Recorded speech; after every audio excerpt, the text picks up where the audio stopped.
Diego Moyo Campos, senior analyst for the Americas at IHS Country Risk. Thank you for speaking with us here on France 24. Pleasure. First of all, what do you make of this helicopter incident?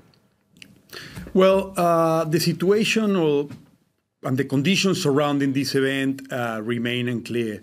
The government claims it's a terrorist attack. The opposition claims it is highly likely that it was staged by the government. The only thing that is clear at the moment is that the timing of this is quite curious. It comes at the moment where anti-government protests continue escalating. There have been more than 74 people killed, most of them protesters, most of these young people. And the stronger the protests, the stronger the repression. And the only thing clear is that the government, Maduro's government, which increasingly looks like a military government, continues treating an unarmed population as an enemy combatant and continues increasing repression on the ground.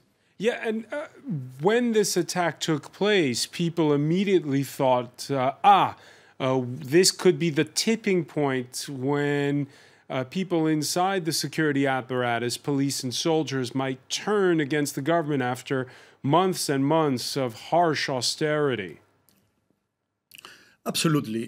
There has been long talk about which is the role that the armed forces are going to play. Because as the economy continues deteriorating, as shortages of food and basic goods continue intensifying, as more protesters continue being killed in the streets, as more NGOs continue substantiating reports on cases of torture, well, everyone's asking, where are the armed forces? Are the armed forces going to stick to democracy, or are they going to continue playing a role in sort of supporting Maduro's increasingly authoritarian regime? And but so far, it just looks like it's a lone incident at this particular point in time.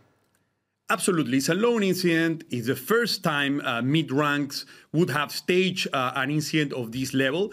We have to clarify that it's not a mid-rank from the armed forces. It's a mid-rank from the police. And the reality on the ground is that the armed forces play a key role in managing the economy. The armed forces run the ports. The armed forces control imports of food and basic goods. The armed forces control oil services. The armed forces control the mining sector. There are strong allegations that the armed forces are also involved in illegal mining and even drug trafficking. So they do have very strong incentives to continue supporting the government. Amid this chaos, there is a lot of noise that some mid-ranks do not agree with this, and at some stage, some sort of statement will come up. So this is how this fits with that. Again, so far, this seems like an isolated event.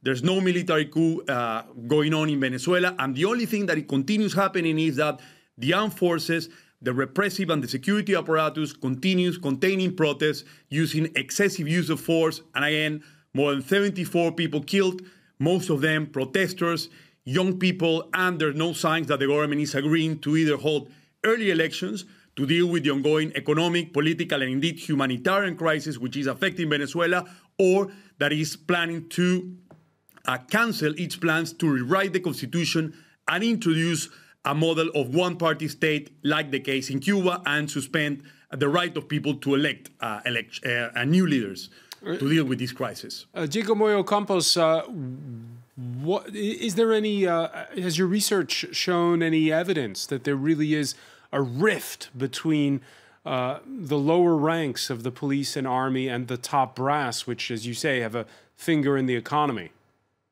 Well, our sources indicate that there are more than 185 military officers currently arrested because of showing discontent or because of having engaged in conduct which have been interpreted as indiscipline.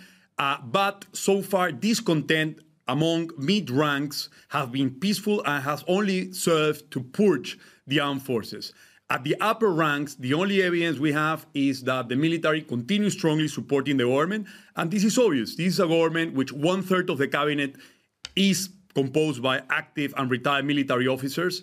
Half of the governors of the country are military officers, of which 3 are former Ministry of Defense, and 40% of all top government ranks and those leading state-owned companies are members of the armed forces. So here what we have is Maduro leading a military regime, strongly backed with the military, and so far, unfortunately, it only seems that the military continues supporting the government and again strongly repressing an unarmed population in the streets, And as we demanding head, only elections. and can he stick to that calendar that he's established? We heard our correspondent talk about for an assembly to be created to write up a new constitution with elections as early as next month.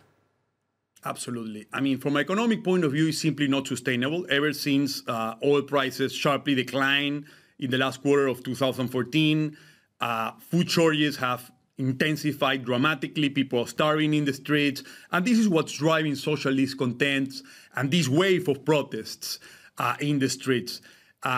However, the government is responding with a hard line. It's responding with efforts to rewrite the constitution, ban elections, so it will perpetrate the current administration in power and introduce a sort of a one-party system where opposition parties would either be irrelevant or simply would not be allowed to operate. It seems unsustainable from an economic and political point of view and increasingly from a security point of view, especially as protests continue escalating, but so far we're only seeing a hardline response from the government. Diego Moyo Ocampo, senior analyst for the Americas at IHS Country Risk. Many thanks for speaking with us on France 24. A pleasure always.